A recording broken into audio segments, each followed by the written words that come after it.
Hi, today we will be hearing true stories from real people who decided to tell their tales of betrayal and heartbreak. Weaver of Tales podcast presents Tell Your Tales. This letter is from Lolychen T. Mecca. Dear Tell Your Tales. I was once a cheater, but I got cheated twice, and a lot of times. High school life is supposedly memorable because we're young and free. But for me, high school was the time to live up on my parents' expectations. Truthfully, that time I really feel that I am staying inside a box, struggling and wishing for freedom. At the age of 17, I graduated high school and enrolled in a university that I dreamed of. Since that university was far from our province, I decided to stay away from home a month before the summer classes start. During that time, I'm too excited to experience a bigger world. Out of curiosity, I decided to defy my parents and do what I really wanted to do. First, I defied their rule of no graduate, no boyfriend. At the age of 18, I'm quite addicted to Facebook, spending most of my time scrolling up and down looking for something to share. When I was about to close my mobile data, a friend request popped up. Just like everyone else, I did the SMBC, stalk muna bago confirm. Do you have criteria for who you're going to accept as a friend on social media too? Because I do. And he passed, so I accepted his friend request. Unexpectedly, he sent me a message. It's just a simple hi. I didn't reply at first. He sent me 2 more of this until one time, out of boredom, I replied, hello, which started everything. It's crazy how I checked his status every now and then, looking forward for him to go online. This continued for months until such time that we acted like lovers even if we're not. Alam niyo yung sabi nila, more than friends but less than lovers? By the month of Feb, we call it Feb-ibig, we both decided to become exclusive and started a relationship.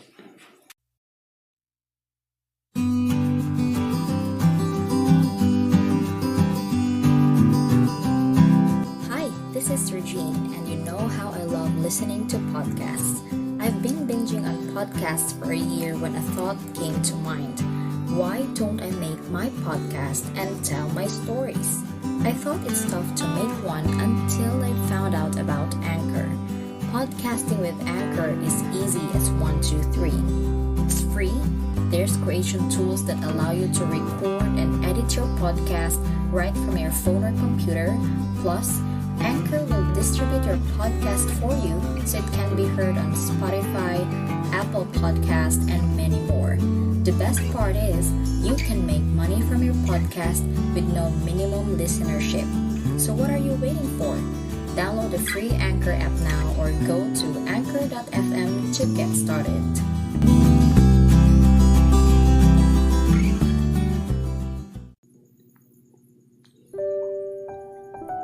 I could not ask for more, for he's just so good to me. We worked out our differences and made our relationship work. We also celebrated our monthsaries and anniversaries. During our anniversary, he introduced me to his parents, and that made me feel special knowing that his parents like me. As usual, our relationship went smoothly. Everything's good until our 2nd anniversary. I thought he's the man I'm praying for because that's what you always thought with your first love. I thought of him as my ideal man and wanted to spend the rest of my life with him. But this changed 1 month after our 2nd anniversary. He asked me out for a date, but I refused because I'm preparing for our upcoming exams. He just replied okay, which I thought is just okay. That he understood why I can't go out with him that night. But I was wrong. The day after that, the usual messages he's sending me like good morning or have you already eaten were missing. He didn't even call me to check if I have eaten or if I am even alive. Nothing. I sent him a lot of messages on Messenger, but he only seen them. He never replied. I slept crying that night, feeling the excruciating pain of rejection and heartbreak. The next day, I decided to finally call him. I swallowed my pride and dialed his number.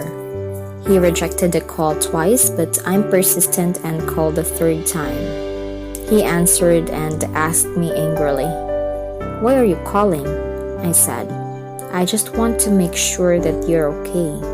Then he replied, "I'm okay," and asked me to end the call because he has something important to do.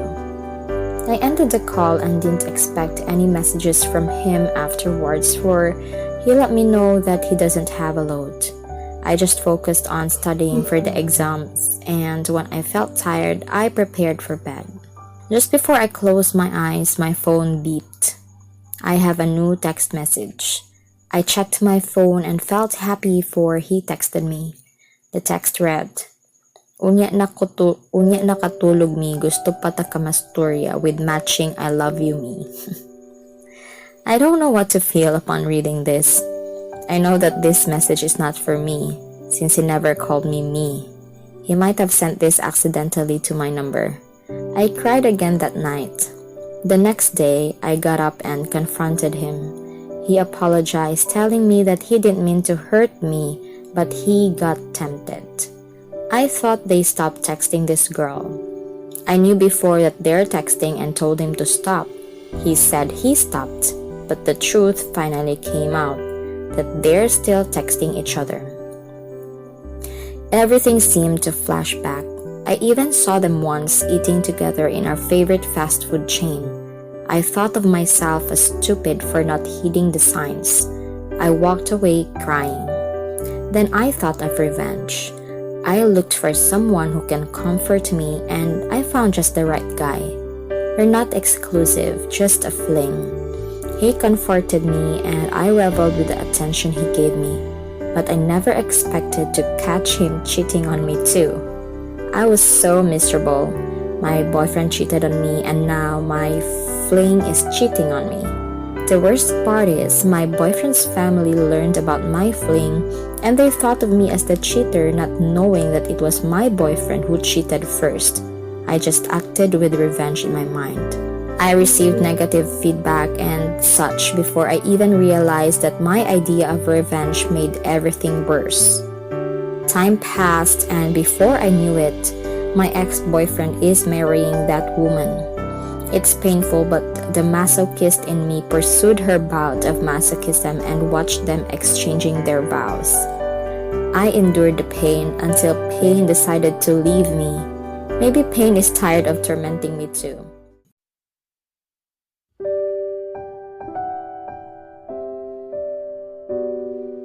December 2019, my ex invited me to be the godmother of his daughter. I told my friends this, and they told me that it's a bad idea. So I decided to accept the invitation. Lol, I like bad ideas. This bad idea turned out to be the best that I've had, for I realized that I have already moved on and that I might still love him, but not like before. I love him just as a friend now.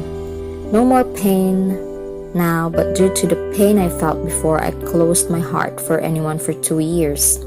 I don't want to endure the same pain again.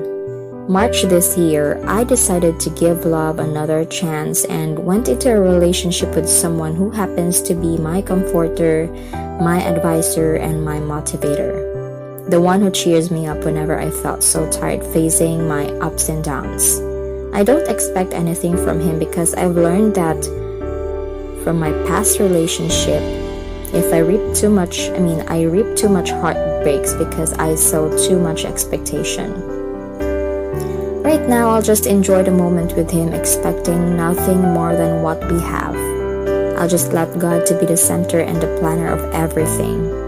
I'm also thankful for my ex-boyfriend, for at least he made me see that the right man for me is someone who will never make me cry. Thank you, Tell Your Tales, for reading my story.